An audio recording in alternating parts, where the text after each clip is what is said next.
Hello and welcome to an extra special episode of the Point 99 podcast. Today's episode is the first of a two-part session I'll be putting out with my guest today, Rachel Speirs, better known as Rach Ran a Marathon, as we cover the hype, training and expectations on the run-up to the Amsterdam Marathon. This episode, of course, has released with only 2 days left before we're both anxiously awaiting the sound of the starting gun, putting months of hard graft into action. Before we get into any of that, however, let's run the intro and cover the happenings from the greater running community since the last episode. The Point 99 podcast is a running podcast made by runners for runners. If you're new to running, we hope to have topics and discussions that will help you along whatever path your journey is taking. Or for any seasoned runners, maybe some stories that will have you empathizing with our experiences. Whether it's lessons we've learned during our own journeys, embarrassing stories, or heartstring pulling moments. We hope you'll stick with us while we try to share some good vibes, motivation, and positivity. And hopefully we can have a laugh along the way. News from the greater running community. Firstly, I want to congratulate our previous guest and primo podcast host extraordinaire, Ryan Miller, host of the Press, Play and Run podcast, on hosting what looked like an extremely successful run retreat.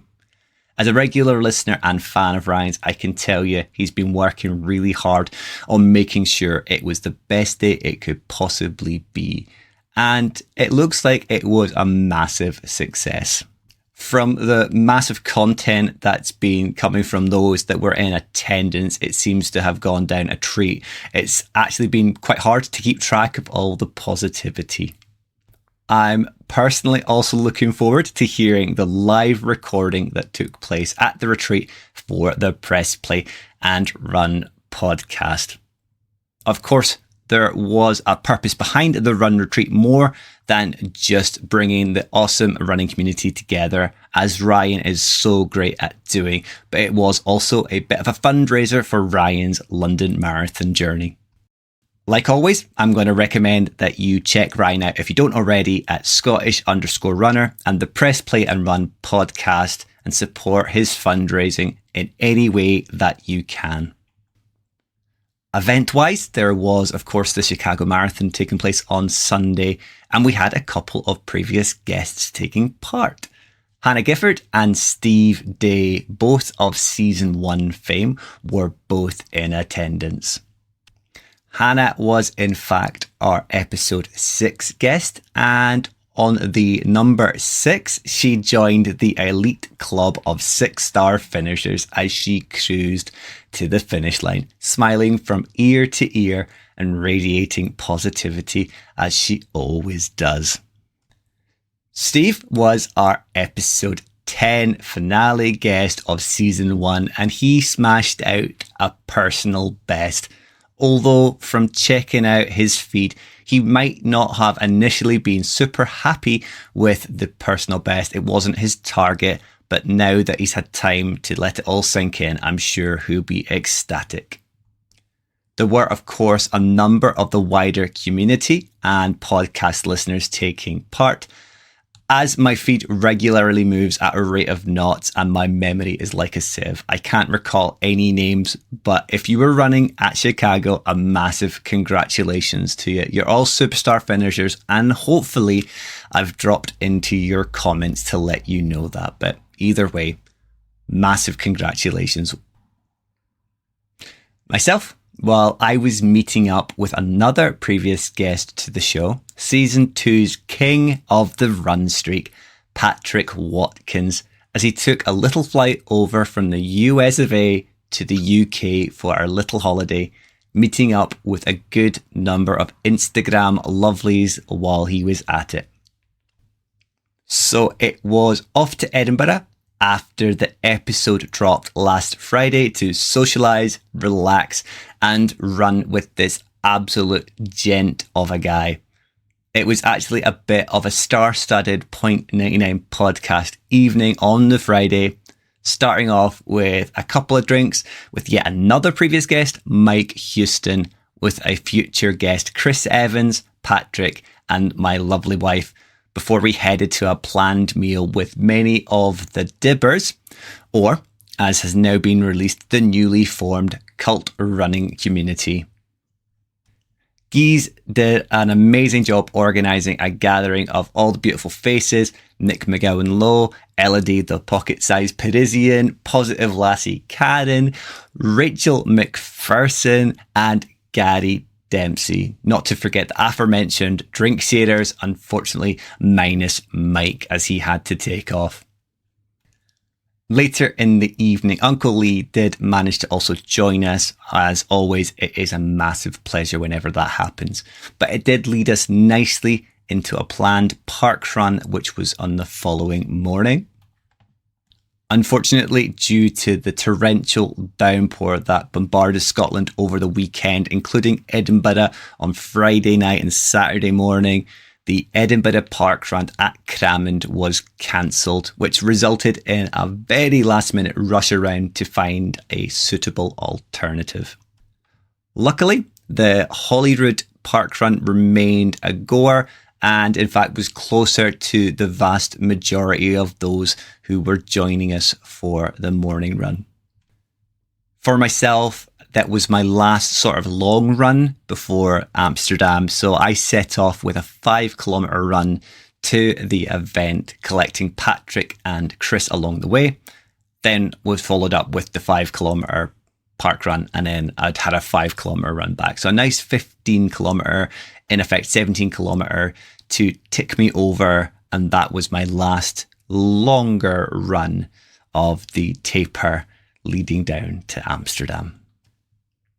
When the chat about a parkrun weekend originally came up, when we knew that Patrick was going to be in attendance in Edinburgh, I had looked at the variety of courses available: Cramond, Portobello, Holyrood. And Holyrood has a bit of an odd gradient map. It's maybe not the best, so we settled on a nice flat one, especially given that it was going to be Patrick's first parkrun.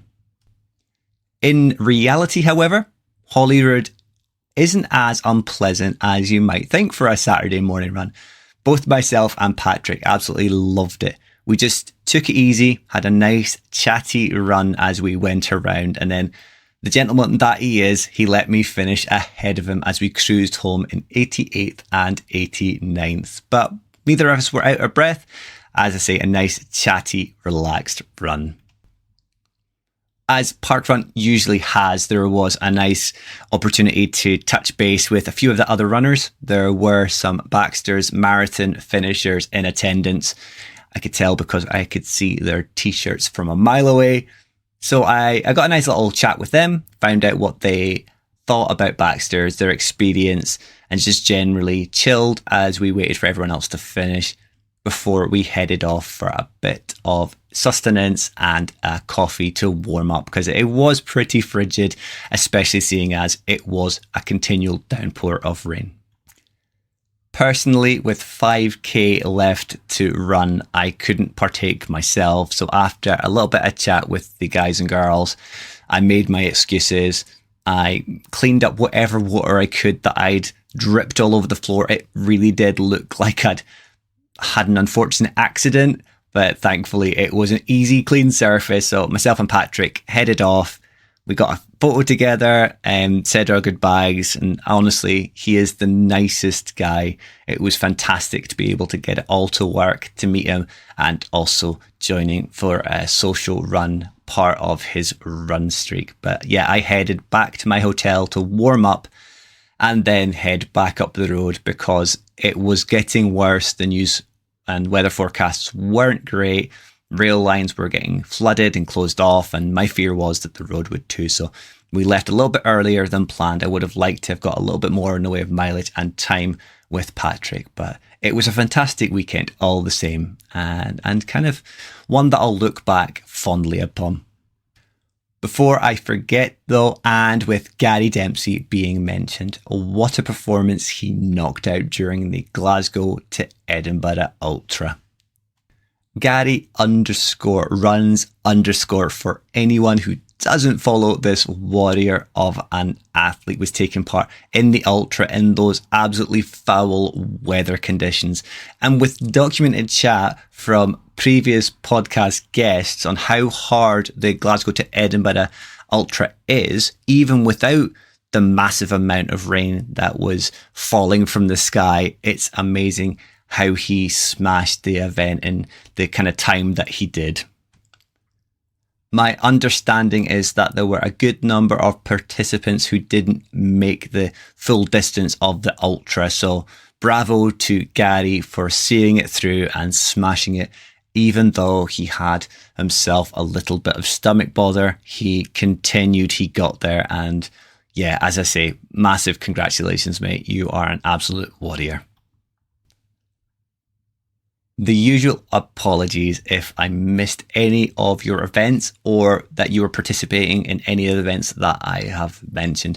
You know what to do at this point. Let me know. I will make some apologies. On to my guest for today and the event that has been building for some time, the Amsterdam Marathon. It is, in fact, down to the Amsterdam Marathon that I first connected with my guest, seeing that she was also heading over as well. So I'm delighted to be joined by the amazing young superstar herself today. Rachel Speirs, or Rachel Ran a Marathon as she's better known as, of course, is my guest for today, albeit the recording was done a couple of weeks ago ahead of her Great Scottish Run. Rachel has shown great consistency during her training on the run up to Amsterdam, documenting her journey as she's progressed along the path to what I believe will be a mega personal best. It's not been an entirely trouble-free training session for her, unfortunately, as recently she picked up a slight calf niggle, but I have faith that come race day, she'll knock it out of the park. But it doesn't stop there, as Rachel will also be joining me in episode 3 as we find out how the event unfolded, her thoughts, experience, and feelings from the race day. But before I get ahead of myself, let's find out a little bit more about the lady herself, how training's been going, and what her hopes are going into this mega marathon event. Fresh from her appearance as the episode 2 guest on the Girls Run podcast, my guest today is once again occupying the second episode slot, seeing a continuation as she returns as my episode 3 guest as well. But unlike the iconic and dramatic thuds of an EastEnders ending, or more appropriately, a River City one, no cliffhangers here. It will instead be a triumphant return and digest of her next big goal, a goal that we share, the Amsterdam Marathon.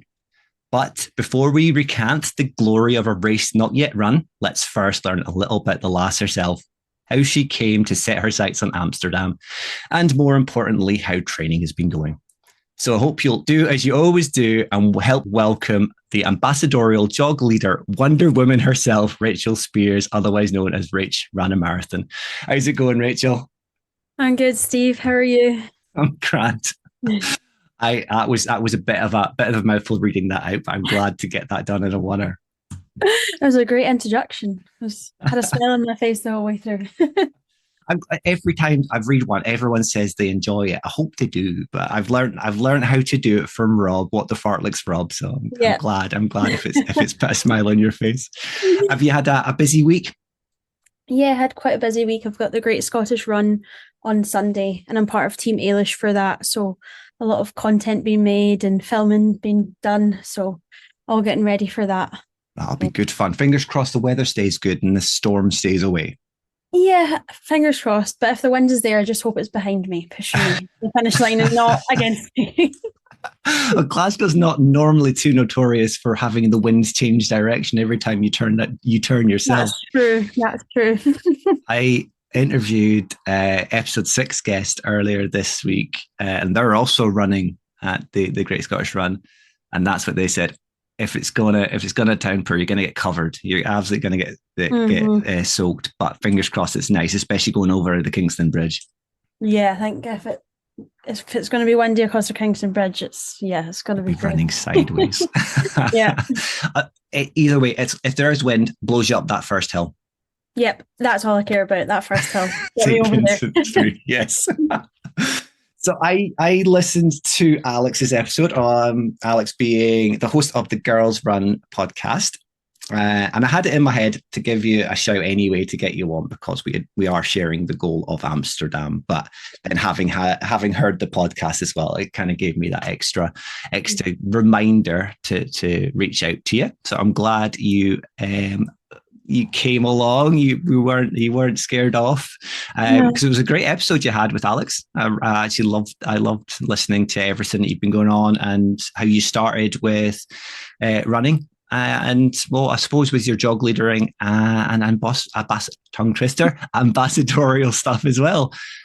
But for anyone that hasn't listened to that episode, can you share a little bit about your background with running, how you got started? Yeah, sure. So I started about 3 years ago doing Couch to 5K with my flatmate. I was never a runner before. If you ask any family members or friends, they tried to get me out running and it was just not for me. But started to go out 3 years ago just to get a bit more fitness and get outside during lockdown. So we started Couch to 5K, which I really enjoyed. Once I realised that you were allowed to walk, I really enjoyed it.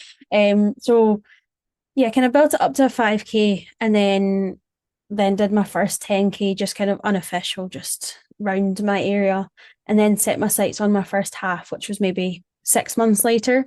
Didn't really have a proper training plan, just kind of went with it, and then decided to sign up for the Edinburgh Marathon, which was my first one.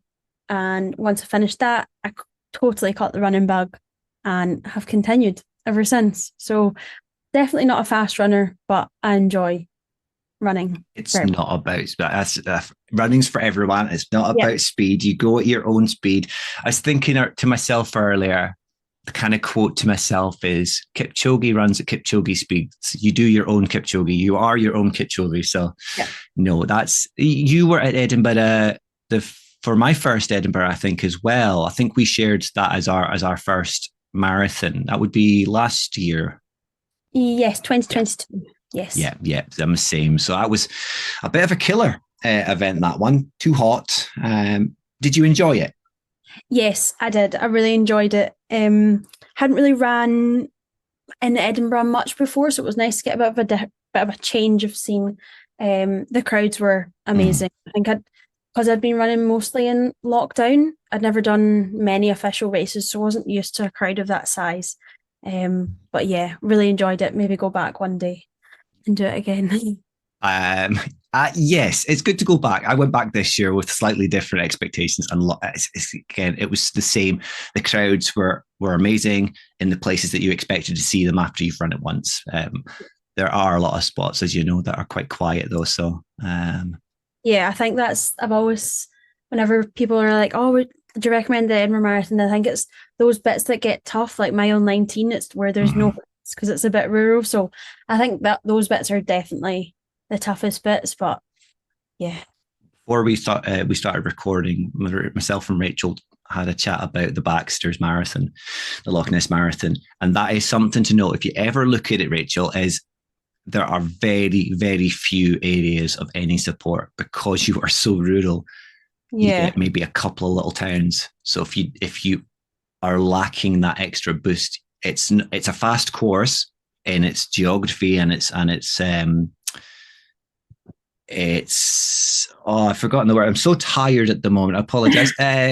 The gradient mapping. It's very fast for that, but when it comes to having a crowd, you only get that when you get into Inverness. So unfortunately, when you get to mile 19, it's a hill you hit. You don't hit a crowd, so you don't get that extra boost that you do with some larger marathons. I hear like London, you just get cheered around the whole way and it doesn't feel like you're running a marathon. And I hear the same for Amsterdam, but we'll get on to that.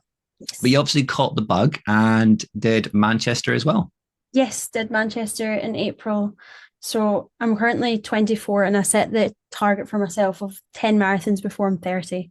So I'm now doing about 2 a year, which for old Rachel, that was just never like achievable. So trying to prove her wrong by doing more and more. But yeah, Manchester was absolutely amazing. Kind of similar to Edinburgh, where there was bits with little crowds, but still big crowds, like majority of the way around. You're making me feel old here, Rach. Would you say then, with 2 marathons a year being the goal, are you interested in trying to hit different marathons in Yeah, these? Or yeah. I think for the, I mean, I'll probably go above 10, but I think for my first 10, I want to try and do different ones, Mhm. try and travel the world and get more under my belt, definitely. See as many sites as Yeah, possible. yeah. I did see that the Boston time for this, I think it was the Boston time for this year, has been upped quite significantly, the qualifying time. So there's always an in there as well now. Yeah, I think it was like 5 minutes 30 at Yeah. Speirs or something, which, yeah, maybe Yeah. one day, maybe one day. Yeah, I did think that. So it's just this is travel. It's the traveling expense. I would love to apply. I just would never be able to afford to go over. Yeah, definitely. I think it's something that would take years of saving to do. On to Amsterdam though. How's training been going so far? It's been going great. This is the best training block for a marathon that I've ever kind of had. I've not missed a run yet, which we're on to kind of the middle of week 14, Mm. 16, and I've not missed a run yet, which when training for Edinburgh and Manchester, I'd lost motivation, didn't want to train. So I missed a lot of runs, which meant when I turned up to those start lines, I knew that I wasn't 100% ready. But for Amsterdam, I've completed majority of my runs so far. And I'm feeling the most ready that I feel I could ever be. So yeah, I'm ready. 16 weeks is a tough plan as well. This is the first time I'm doing a 16-week plan. I usually do 12 weeks, or for my first 3 marathons, I did 12 weeks. And that's so condensed and hard. But I'm just finding I'm so tired all the time with 16 weeks so far, or 14 weeks so far. So I know how you feel. Yeah. Well, especially for your first two, if you did 16-week plans, then I'm kind of a you from those. Yeah, well, I'm a bit of the opposite. For Edinburgh and Manchester, I actually did 20 weeks. Wow. Yeah, I think for Edinburgh, I knew because I'd never done one before, and I was just like, I want to give myself as long as possible. But looking back, I think it just drained me too quickly. Mhm. Got to like maybe around the 15, 16 week mark for Edinburgh and Manchester, and was just very drained. Didn't have That's probably why I didn't do a lot of my runs because I was so drained. I Yeah. actually got injured for Manchester like 6 weeks out. So yeah, we've definitely decreased it to 16 weeks, and then maybe for a next one, maybe 12. We'll see how we. I think now I have that kind of baseline fitness. We maybe don't need the full 16 No, weeks. exactly. Your marathon ready. It's just homing those last little bits. Yeah, How are the final weeks looking, plan wise? You've got are you set on your taper, or have you still got some tasty runs still to go? yeah. So I did my longest long run last Sunday. That was 32 kilometers, which was quite mind numbing. I ran along the canal from like kind of Glasgow West End out a bit, and it was yeah. I think running that distance by yourself and not really coming into contact with anyone else is very difficult. But I remember someone messaged me on Instagram and was like, if you can run along that canal with no one, you'll run along the Amsterdam canals with crowds. Just Yeah, amazing. So I think yeah. that's what I'm like, okay, I'm ready. But yeah, for the next yeah, 2 weeks, I've got Great Scottish Run, which I'm doing the half marathon for on Sunday. And then next week, tapering down, we've got very kind of 6 kilometer, 9 kilometer, and then my long run's 10 That's kilometers. not so So bad. Yeah. definitely tapering down, which I'm very welcoming right now. It almost will feel like it's not a marathon training block at that point. Yeah, seeing that 10 kilometers, it's like finally knowing that that short, like kind of shortish long run means we're almost there, which is exciting. Have you been using a coaching app, or is it like a plan that you've had?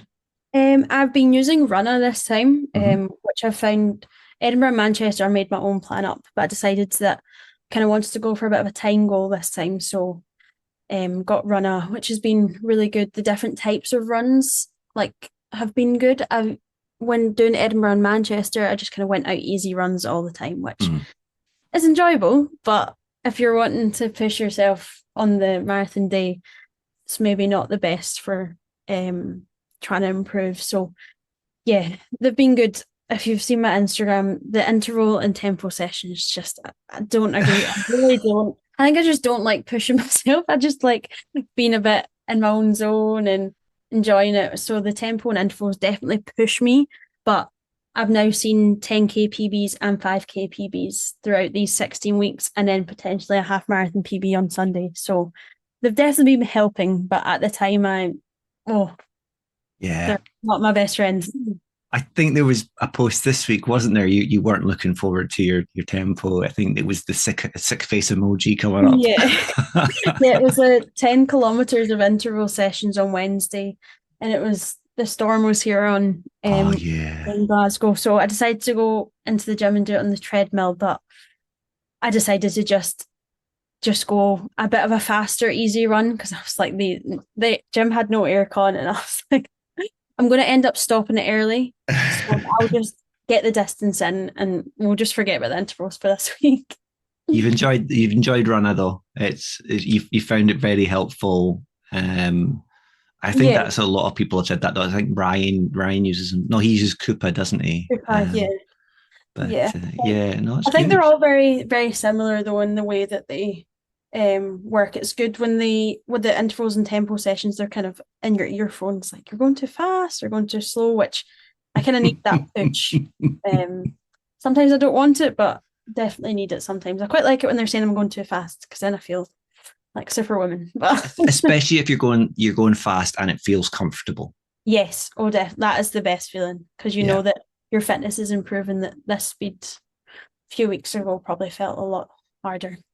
Have you got to that point yet where you're giving everyone a wide berth because you've got the fear of all these bugs going around, because we're getting closer to winter, and especially with COVID being on the rise as well? Are you worried that you're going to pick anything up? Touch wood here, because I'm the same. Touch wood, we won't. But are you giving everyone a wide berth on the run up to Amsterdam now? At least once Great Scottish Run's out the way.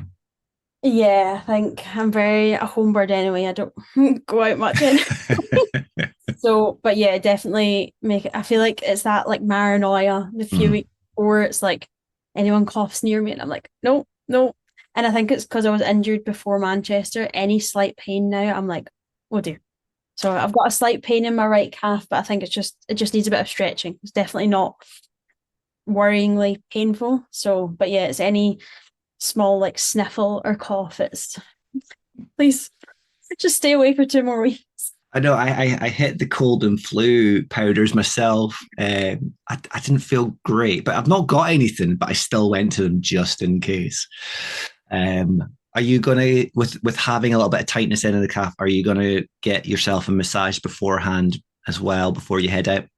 Yeah, I'm thinking maybe one after the half marathon on Sunday. Yeah, I think then we'll be officially on the taper on the downward slope. So, I suppose after you have a massage as well, you'll be a little bit bruised, so you won't. It'll be nice to have those short distances to work with while you're still feeling a little bit sore. Yeah, definitely. I think massage is definitely in order. And then when it comes to Amsterdam, heading over, am I right in thinking you're heading over the same day as me on, of all the dates, Friday the 13th? I'm actually not I'm heading on Saturday. You're going on. I've taken far too many holidays this year with my work, so we're very slim on the holidays. So I'm flying. Our flight's at 6 a.m. So right, so you're going to make the expo in plenty of time. Yes. No, I've made sure. My mum and brother, they're heading over on the Friday. So if anything does go wrong, they'll be there. Yes. But yeah, me and my boyfriend, we're heading over Saturday morning, so we get there at 8 a.m. and we'll probably go straight to the expo from there. We were looking at Metro. Myself and my wife were looking at all the travel stuff. And we've got friends in Netherlands anyway, but it is quite handy to have the Metro line run straight from the airport to pretty much the stadium, to the expo it's not too far away, so it'll be beneficial. This is going to be my first expo experience. I don't know if Manchester has one, but it's going to be my first proper huge expo. So I'm interested to see how I'm going to feel walking into that door. Yeah, I'm exactly the same. I was going to say that this will be my first expo as well. I've been having a look, but they've had the expo map. They've got them on their website, so I've been having a bit of a look. But yeah, I think it's quite daunting. We'll be quite busy. I think everyone will probably be scared they're going to catch something from them. Yeah, the number of people, just because of being a platinum level marathon as well. Yeah. It's going to be interesting. Everyone given wide berths. Are you staying close to the start and finish line though, or are you quite a distance out? You're not sure. Very honest, I actually can't remember.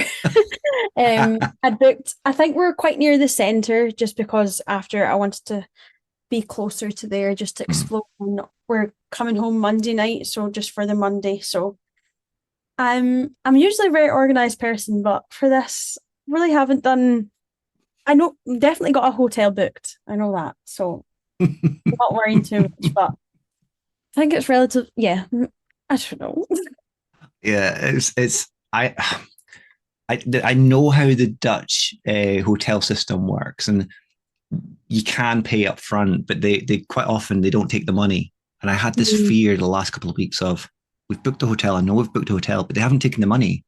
What happens if I get there and the hotel room's not there? And it hasn't been. So Yeah.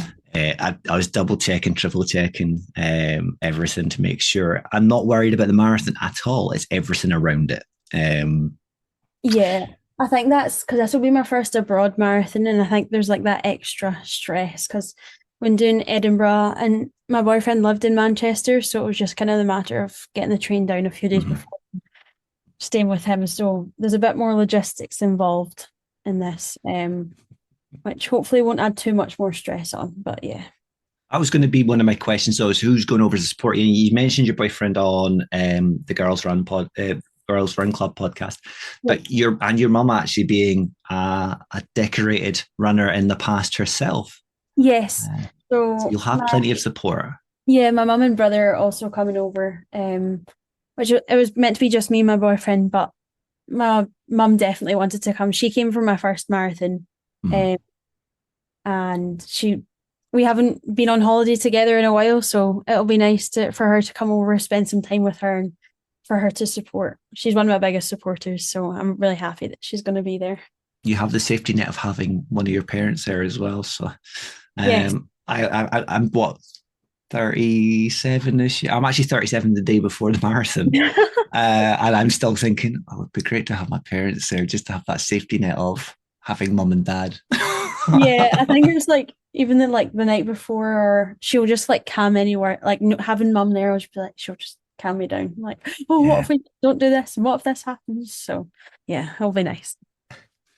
When it comes to the marathon itself, and we hear the gun go off, what's the plan of attack? So I'm aiming for a PB at this one. I'm aiming for 4.5, which will be a 15-minute PB for Manchester.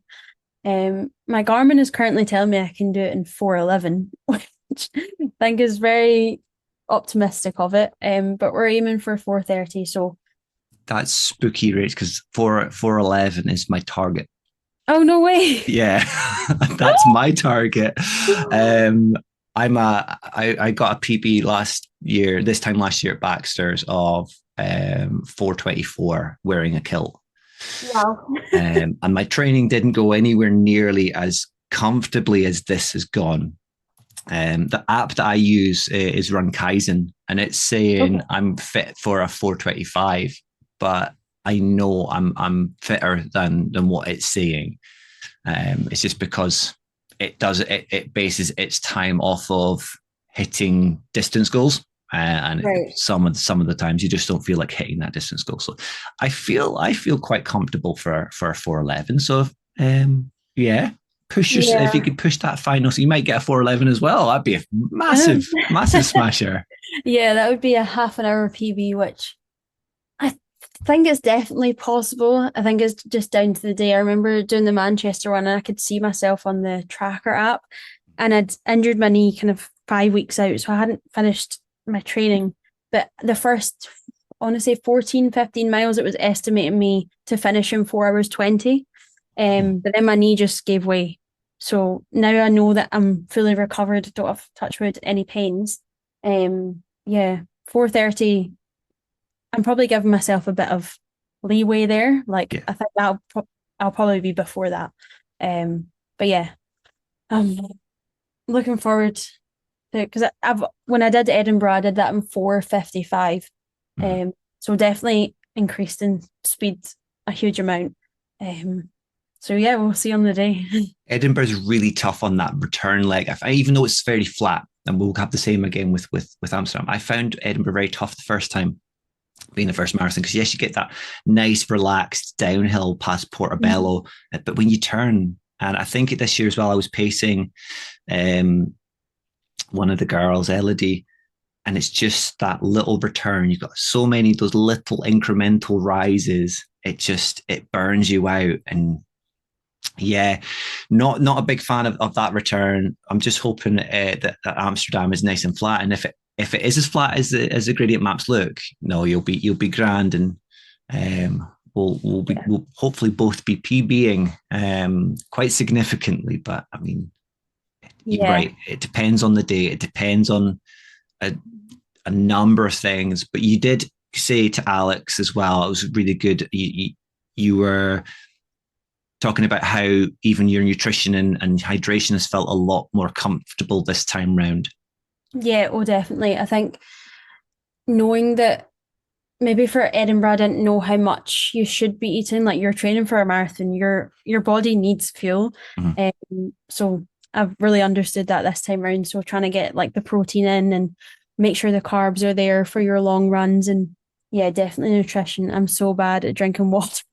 So trying to just remind myself of now it's kind of 2 weeks to go. I've started like popping some like electrolytes in my water just to Mhm. up that. I did that maybe 2 weeks before Manchester, like every day. And on the day, I felt really hydrated. I felt like I didn't need much water on the run. Mhm. So doing that again this year as well. That's a good shout. I think I do it once a day. I take science and sport hydration once a Yeah. day when I remember. Same as Yeah. you, I don't drink nearly enough as I should. Yes. I just find water a bit boring. So I'm the same. I use the science and sport ones as well. So they just add a little bit of something to the water, which is nice. Yeah, yeah, and it was very interesting as well. I've spoken to a few people about it fairly recently.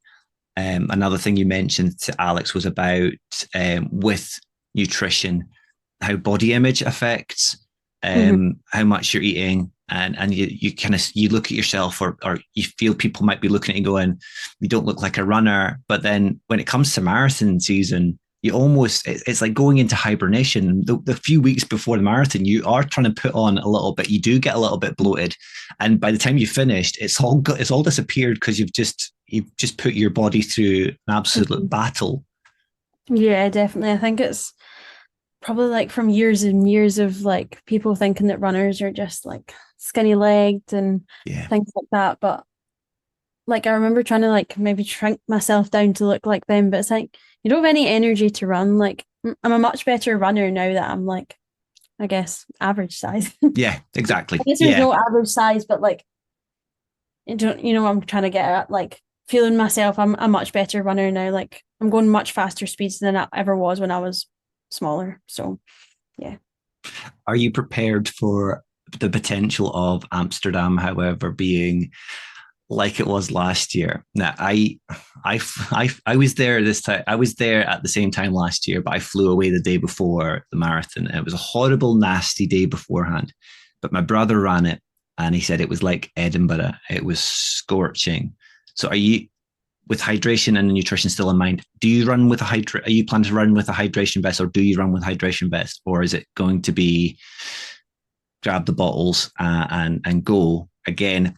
This is another part. If we go back to your girls run club pod episode again, because you were talking about grabbing a bottle and almost downing it all in once, and then you Yeah. feel like you have to stop all the time. Yeah. I think I've still to make my mind up. I ran Edinburgh with nothing, Mhm. which I think I was a starter run. I didn't really know what I was meant to be doing. Manchester, I ran with a hydration vest that had like the water in the back. But that was because I'd stopped my training because injured my knee. Yeah. I had done a long run with that on, and I took it off, and it actually like cut my like under my arms and like my chest a bit just because it was rubbing so much. Yeah.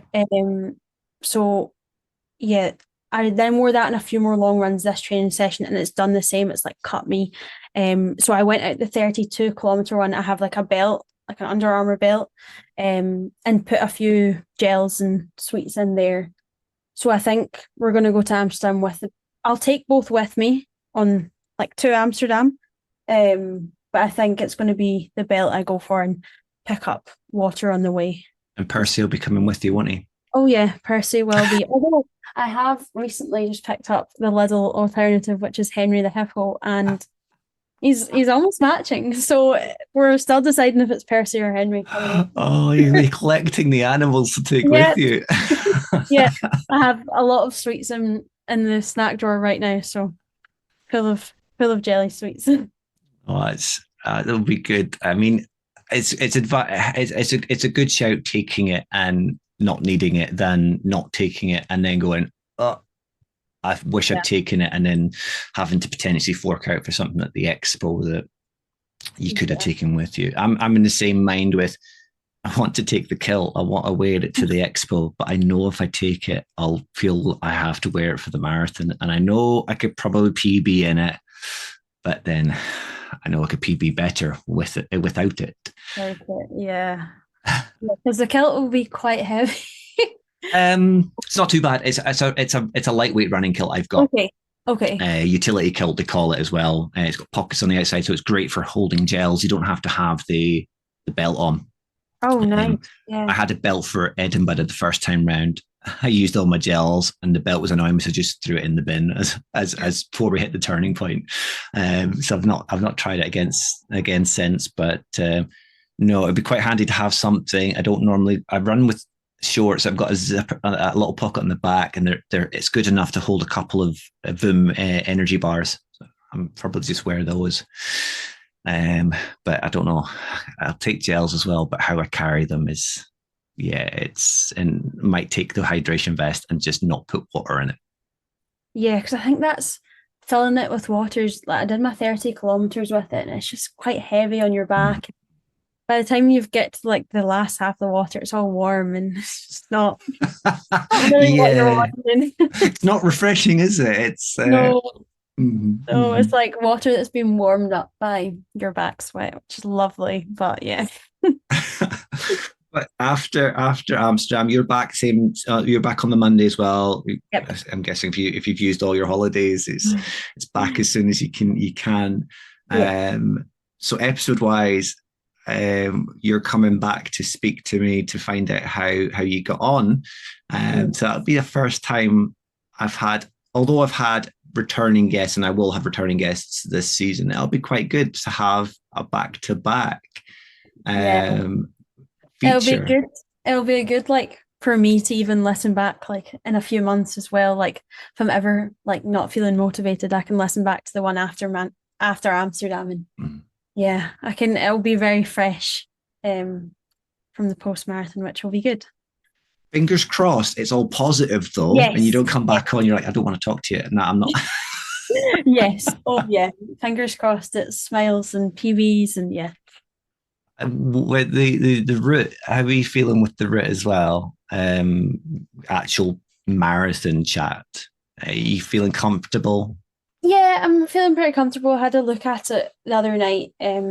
Obviously quite flat gradient, which will be nice. A lot of it's running along canals, which a lot of my training has been along the canals here. So I'm kind of used to that now, which will be good.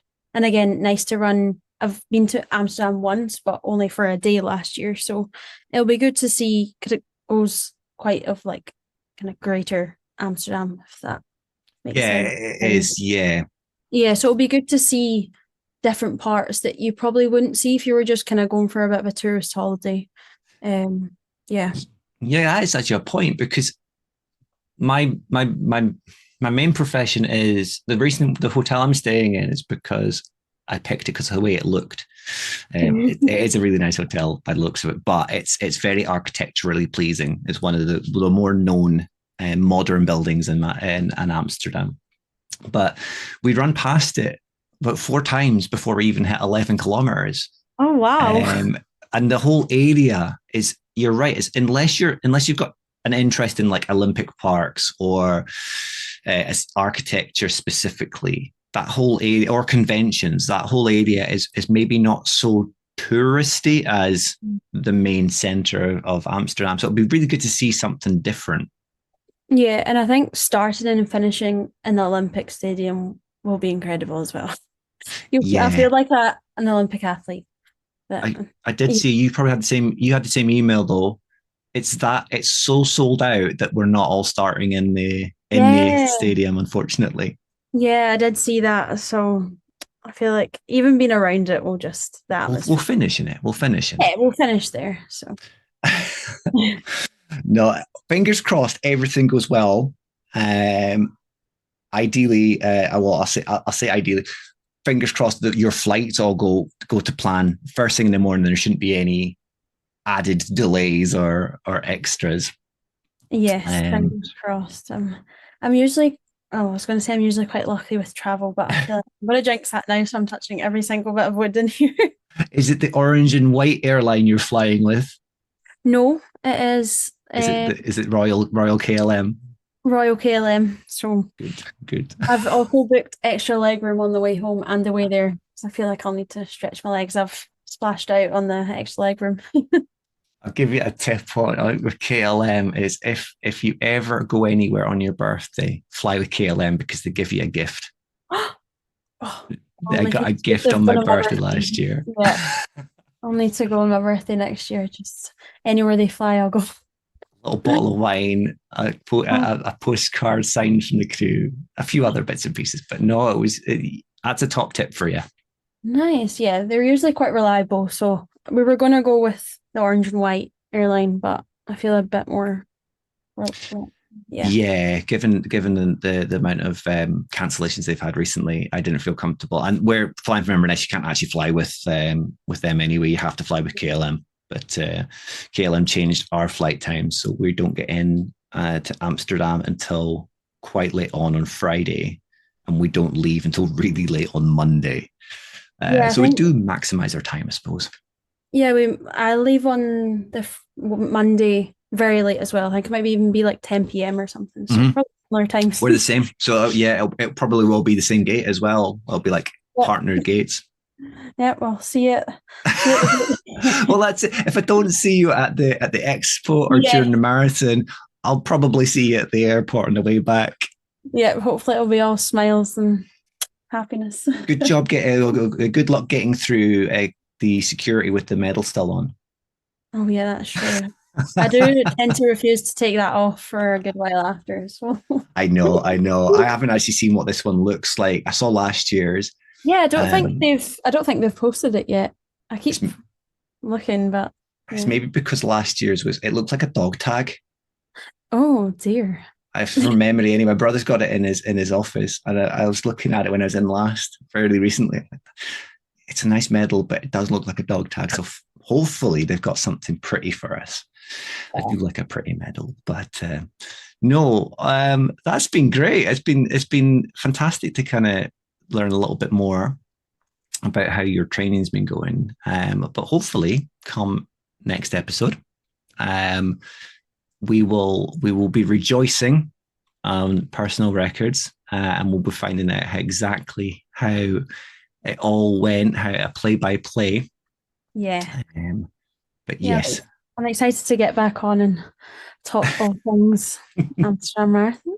I mean, hopefully next episode I won't be so tired. A lot of my projects will be gone by that point, and the next few days are very, very hectic for me as well, getting as much of the podcast recorded as possible. So you'll thank your future self will thank you for doing all this now. Yes, I hope so. If not, I'm going to sack him, and we'll get another Steve to take over from me. Yeah, Sounds good. Well, thank you very much for joining me today, Rach. I haven't mentioned any dates of when this is coming out. I haven't told anyone, but I think you've probably figured out it's coming out on Friday the 13th for ourselves. So I'm lucky for some, but it'll be lucky for us. Lucky for us. Thanks so much for having me on, Steve. It's been great. Oh, it's been fantastic speaking to you. And yeah, as I say, best of luck, and we will hopefully see you there. But if not, we'll catch you in the next episode. Catch you later, Steve. I think, having now listened back to the recording, as much as I love it, and it was fantastic to get Rachel's thoughts and feelings about how training's been going and everything on the run up to Amsterdam, come episode 3, I will be letting her do as much of the talking as possible, as I maybe talked a little bit too much in that one. Call it the excitement of the marathon looming so close and having someone else that is familiar on your Instagram feed maybe leading me a little bit too much there. But no, come episode 3, when we digest how the event goes and everything associated with it, I will be letting Rach do as much of the talking as possible. Even with Rachel having picked up a slight calf niggle in recent weeks, like I said before the recording played, I think she's going to do phenomenally well. Having followed her feed for the past few months and weeks, she has been putting in a massive amount of effort. And I truly believe that she's going to come away with a positive result, one that she is going to be more than happy with. For me, I am simultaneously so excited and ready to go, but I am also very nervous, probably more so than I have been on any other marathon so far. I don't know whether that's because it's my first international and I've got travel to worry about. And as I mentioned in the interview, the accommodation, albeit the accommodation does have a guaranteed security on the booking, but because I haven't paid for it, there's no payment transaction. So in my head, it's not as secure as it could be. There's loads of factors that are leading my current feeling, but I'm happy. I feel my training's gone really well. I've also had a lot of chat from people at the Baxter's 10K and from the social outing at the weekend. There are a lot of people believing in me that I'm going to achieve incredibly insane time when it comes to my thoughts and beliefs about myself. And even speaking to people in Instagram DMs, there's a lot of confidence and belief in my ability. But I've not really known for my self-belief, my own self-belief. But come race day, I'm sure I will center myself and I'll just go with the flow. I signed up to Amsterdam with the target goal of 4 hours and 11 minutes, as I mentioned again in the chat with Rachel. But yeah, there's a lot of people think I can go a lot faster.